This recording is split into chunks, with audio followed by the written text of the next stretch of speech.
What is going on, guys? Welcome back to another episode of Talking Halos. I'm your host today, Jared Timms, and I am joined alongside my co-host, my partner in crime, Nate Green. Nate, how you doing? Doing well, Jared. How about you? Getting closer to baseball season. I'm ecstatic. I don't know if that's the right word. I'm excited. Angels adding to their depth trio. Trio is not the right word. Their team of depth, the Los Angeles Angels of utility men. You excited about that? Sure, you can call me utility man. He pitches. He's a two-way. Angels add two-way. Come on. So now normally, guys, we would do a podcast right away when somebody signs, even, a major league deal. We can kind of pump the brakes on Brett Phillips a little bit. Didn't need to have an emergency podcast, but I'm going to say I am excited. You guys know Nate. You guys know what Nate's happy about. Nothing. With that being said, yes, the Angels did sign two-way superstar Brett Phillips to a 1 year, $1.75 million deal. I'm kidding about the two-way, primarily an outfielder, though he has a couple innings pitched, which have been a lot of fun.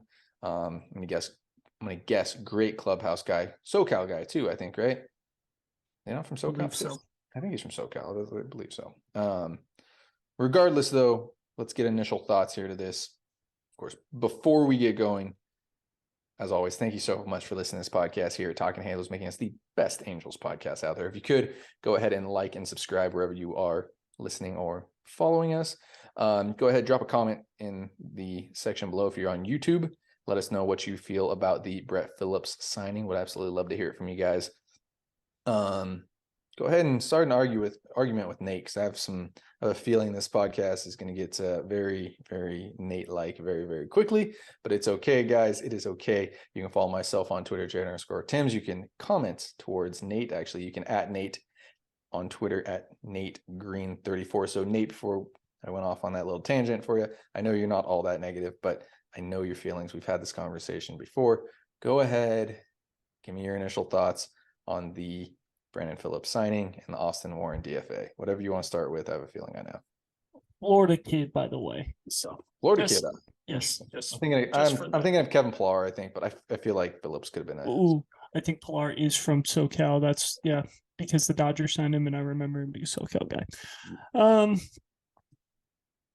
All I'd say is most impressive player I've ever seen. The fact that you can go that many at bats against left-handed pitching without getting a hit is impressive. It's impressive. Am I wrong that 34 at bats without a hit against a left-handed pitcher for Brett Phillips? What's more impressive for you then? It was last year he was 0 for 34? Yeah. Or David Fletcher not barreling a ball since 2020? I feel like not getting a hit is a little bit more impressive. Like the barreling a ball, it has to do with exit velo and launch angle and things like that. And certain guys, their swing isn't made for that. So I'll give Fletcher a pass on that. But to not get a hit, do you know how hard that is to not get a hit? He only had 34 play. Do you have any? He had to have some walks, right? 6 walks? A 120 not WRC plus, but a 120 OBP or something like that. Had a couple walks in there. Regardless, Nate, I don't want to hear about stats. I want to know. He had one walk in 18 punches and 34 appearances. So 35 plate appearances. I want to know your initial thoughts on this. We do have a lot to break down here, because I think this Brett Phillips signing shows a lot. As weird as it does. But I just had to bring up the over 34 with one walk, 18 punches for Brett Phillips last year. Honestly, a little confused on how he got a major league deal. Just being completely honest, good for him, good for his agent on getting him a major league deal. But typically when you get DFA'd, very tough to get a major league deal, especially not just once. He got DFA'd twice last year. So Tampa Bay DFA's him, Baltimore DFA's him. He elects free agency. For him to get a major league deal, that very impressive. So that is the one thing for me that is a little bit head scratching, especially when is he better than Mickey Moniak? So I'll give my thoughts on that, because it brings up the Joe Adell thing, and then we can kind of get back to it. Yeah. Brett Phillips, I think, is a very good fourth outfielder, right? And that's what he's going to be. If somebody gets hurt, you don't expect him to start, correct? And if he does, there's an issue. But if somebody gets hurt, either A, Brett Phillips is not going to be on the team because that fourth outfield spot just, didn't work for him, or you bring up Joe Adell or Mickey Moniak and that guy is starting for whatever outfielder got hurt. That's my thought. Brett Phillips is not a starter, right? Like that, just end of kind of story there. Not a starter. I mean, I'm being serious. Like we said that about Andrew Velasquez and we were proved wrong. Well, the Angels were put in that situation, right? That they had to start him. Like think about what has to happen for Brett Phillips to be a starter for 120 games next year, which I don't know if that's what Velasquez was, but it felt like it was pretty close to that. 80 games. Let's say Velasquez started half the season last year. So one of the three outfielders has to get hurt. Mm-hmm. And both either Mickey Moniak or Joe Adell have to not be up for him to start that many games. And if they're at that, they can't be good in the minor league. Yeah. It's like if Joe Adell struggles in the minor leagues, if Mickey Moniak struggles in AAA, and Taylor Ward, Mike Trout, Hunter Renfroe, one of them get hurt, then yeah, you have a Brett Phillips starting. Realistically, yes, he's on a major league deal, but he's your sixth outfielder. If you think about it, like he's going to be a guy who comes in and gets Mike Trout off his feet in the seventh inning of a a 6-run game. You can push Renfroe out of there, get him off his feet. Ward has had some injuries. I know not lower body, but he's had some injuries. You can get him off his feet from time to time. So I think that, again, he's your fourth outfielder right now, but realistically, he's the sixth man on your depth chart still. So you hope. Yes, you'd hope so. You'd hope that's the way they're going to kind of play. As well as, I mean, you don't know, this is going to sound really weird. You don't know, like, this also indicates to me that, like, they have other options than just Brett Phillips. Like, we've already heard that Luis Renifo might play center field for, was it Columbia? Yep.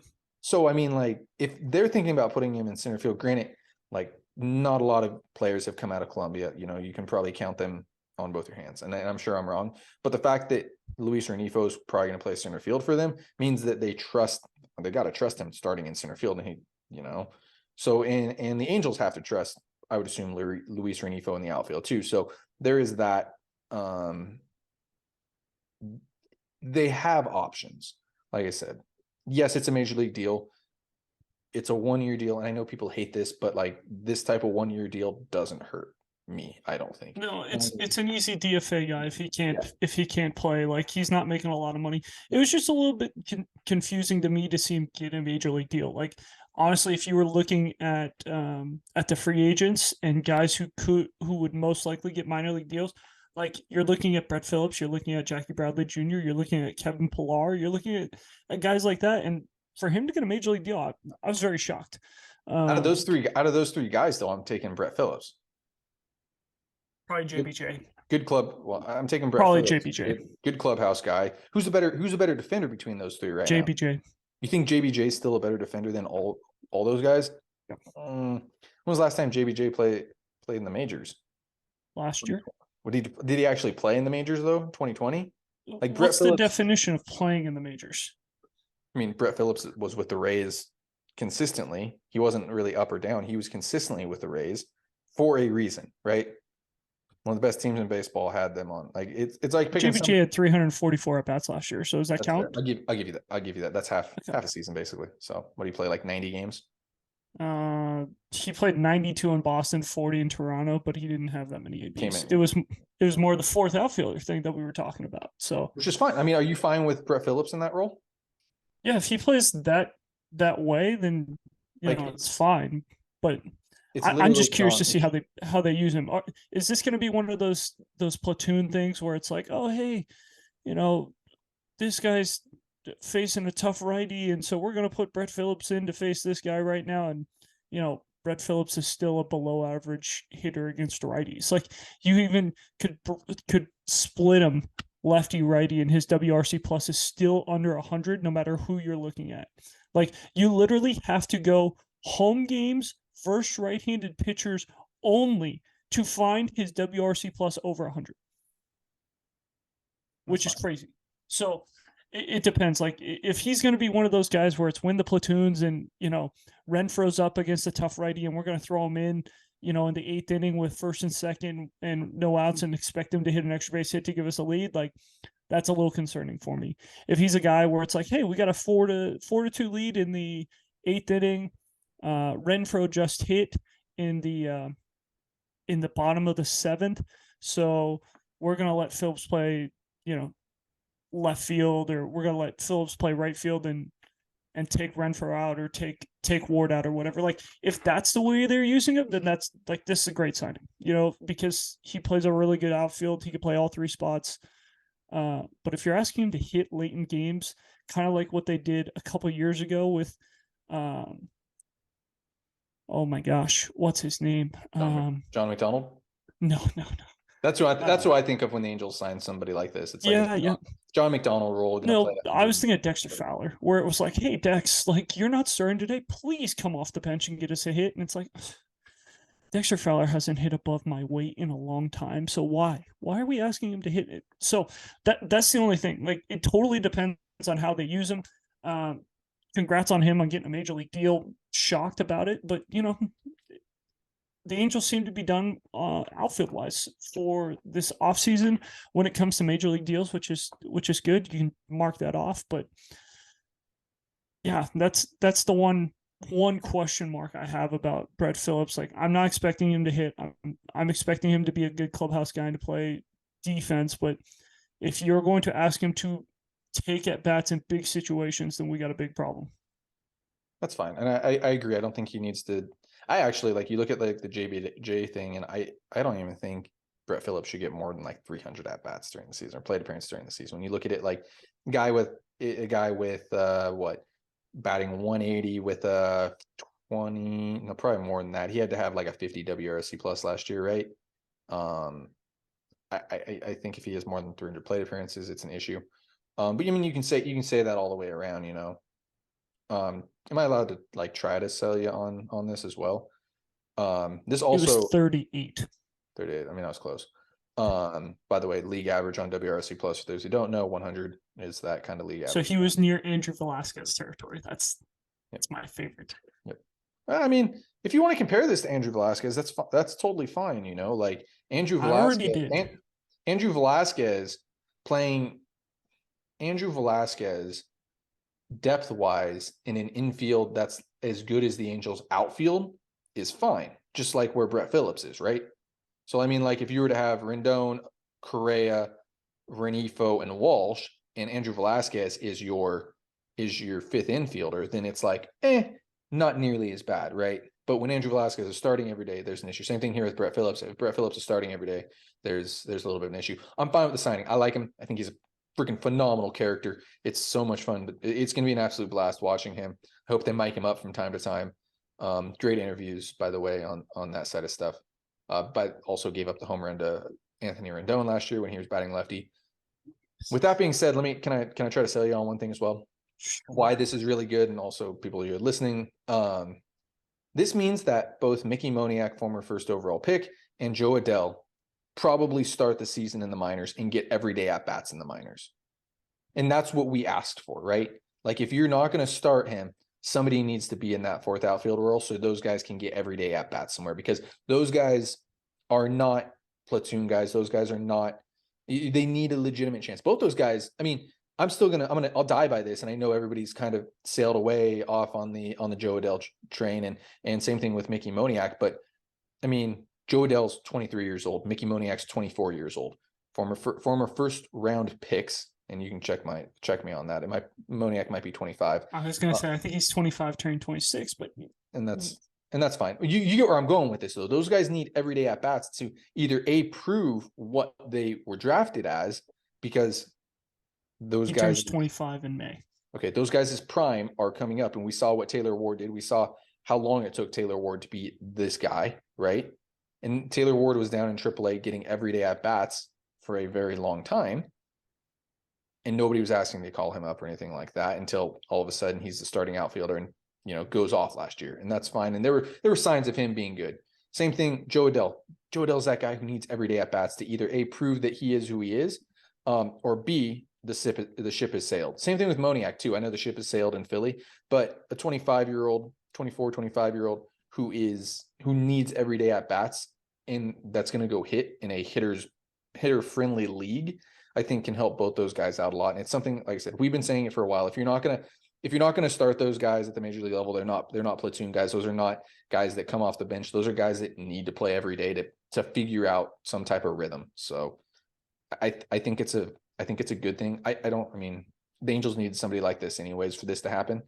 And Brett Phillips on a 1-year deal is perfectly fine for me.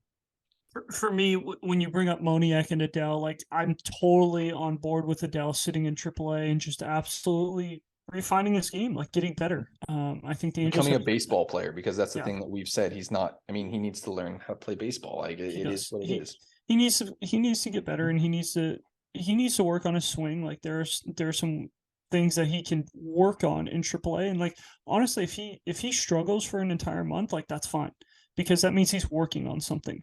Because we've seen his numbers in the minor leagues, and like he writes down there. So he needs to fail somewhere. He's never failed in his career, except for at the major league level, which is where you don't want to fail.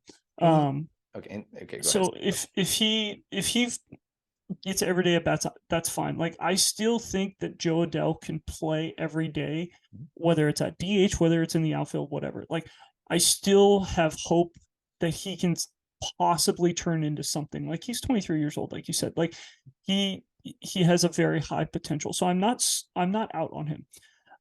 Mickey Moniak, I personally think his highest upside is a fourth outfielder. So for him to be in that Brett Phillips role, like that wouldn't have been an issue for me. I personally would have loved to see Brett Phillips get a minor league deal, bring in Phillips and Moniak to camp and say, guess what, boys? Like one of you guys is staying here, one of you guys is going to AAA. Show me who wants to be here. Like that's what I would have loved to see. Except because right now you're guaranteeing Brett Phillips a job with a major league deal. And I know you can cut him for 1.5 or whatever it is, 1.7. But that's a waste of money when you're a team on a budget that's trying to stay under the cap. It is a waste of money. Like it is. It's way easier to cut a guy on a minor league deal than it is to cut a guy who's making 1.5, 1.7. We saw it with Kurt Suzuki. No matter how bad he was still on the roster. And yeah, you can shake your head and say whatever, but we had other options. Like Chad Wallach proved that he was a better major leaguer than Kurt Suzuki. So yes, there are other options, but people are going to hate you if you don't say Matt Thaiss, by the way. So you have to say Matt Thaiss. Matt Thaiss was probably a better option than Kurt Suzuki from a playing standpoint. Maybe not from a leadership standpoint. I won't say that defensively, but I'll say sure. I guess equally they both suck defensively. So that's fair. Yeah, that's fine. So yeah, the Moniak thing, like that one that's not really a selling point for me. Joe Adele, selling point, sure. Give him a chance to really find his way of playing baseball and his way of, getting to the major leagues and sticking in the major leagues. That's fine with me. But yeah, the Moniak one, not really a selling point for me. I think you could have signed anyone to minor league deals and said, go fight it out with Moniak and see who fits better on this team, because they're both similar players. They both hit from left side. They both can play all three outfield positions. It seemed like Moniak was a good clubhouse guy. He grinded out ABs, wasn't putting up stupid offensive numbers. They were still way below average, even though people were excited about what he was doing. So yeah, the Moniak thing, whatever. But the Joe Adele thing, I do like, and I do think that is helpful long term for his future and for the Angels' success if they want to prove that they can develop offense. That's fair. So now, Nate, you are on the clock. You have 1 minute from when you start talking. Austin Warren, ready to go. I'm disappointed to see him go. I mean, I was a huge Austin Warren guy. I thought he was very successful in 2021. He had really good numbers. I know he struggled this year a little bit, but I liked what he did early before he broke his nose. Poor guy got unlucky with the line drive off his face in BP in Boston. I know you're going to say this. There are a million Austin Warrens out there, but like Austin Warren how many of Austin Warrens have shown success in the major leagues that you can get for major league minimum? Like, you can tell me all these guys are in the minor leagues, and I'm sure there are.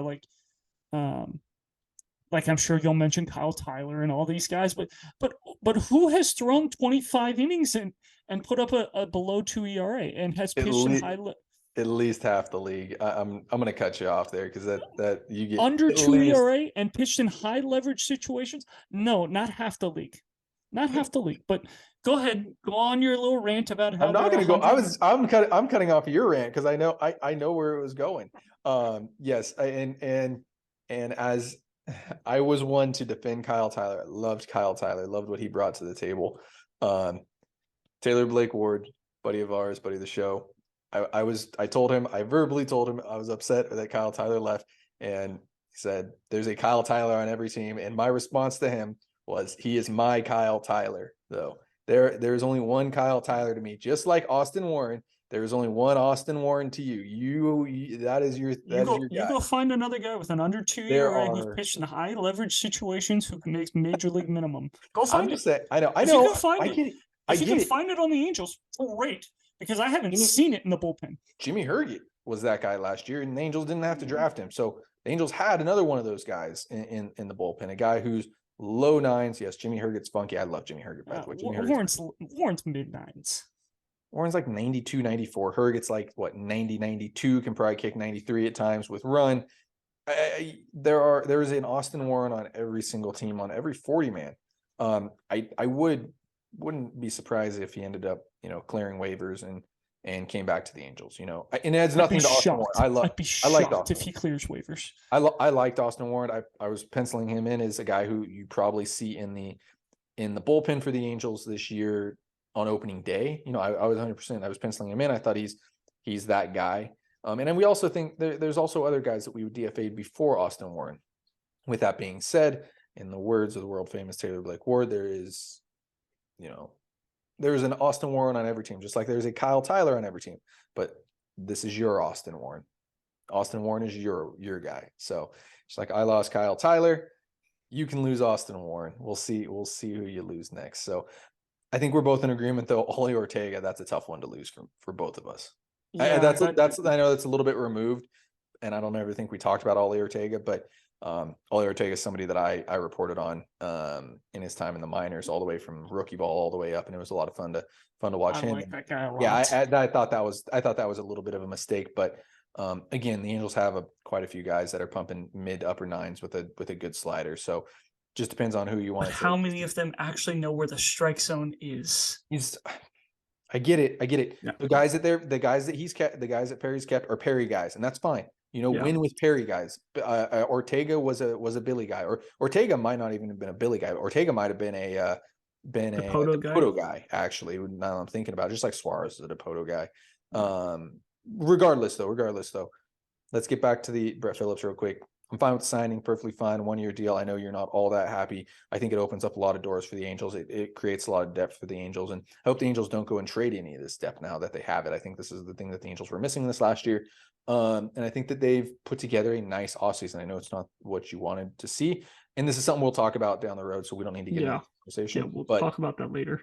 That's fine. I think the Angels have put up a nice offseason. I think that, You said that last year. I thought they put up a nice offseason last year. Yeah, it was good enough to win 74 games. I thought the Angels filled holes where they needed to fill, and I thought, they played a good first 40 games. Yeah. What's to be said about that? Now the Angels this year, they need to just go play good until July, exactly what we were saying again, stick around until July and see who's there at the trade deadline. So guys, as always, thank you so much for listening to this podcast here at Talking Halos, again, making us the best Angels podcast out there. I would get yelled at if I didn't say this. We are going to do fantasy baseball. Go on to talkinghalos.com. There is a question place where you can drop some questions. It goes straight to the CEO of Talking Halos, Derek Ciapala. Let him know that you want to do some fantasy baseball. Myself, Nate, I'm going to make you do it. I know we do a lot of fantasy baseball, but I'm going to make you do a team. Myself, Nate, Derek, John, Brock, everybody involved, all part of the writing staff as well. Diego, JT, who's with us now too. Speaking of that, if anybody wants to write with us, shoot us a message on actually, don't shoot us a message on Talking Hands. Shoot us a message to Twitter. Myself. Yeah, let us know. We'll get you in there. We'll let you start writing, get your name out there. Would love to get as many articles as possible. So, guys, as always, thank you so much for listening, and have a great rest of your day.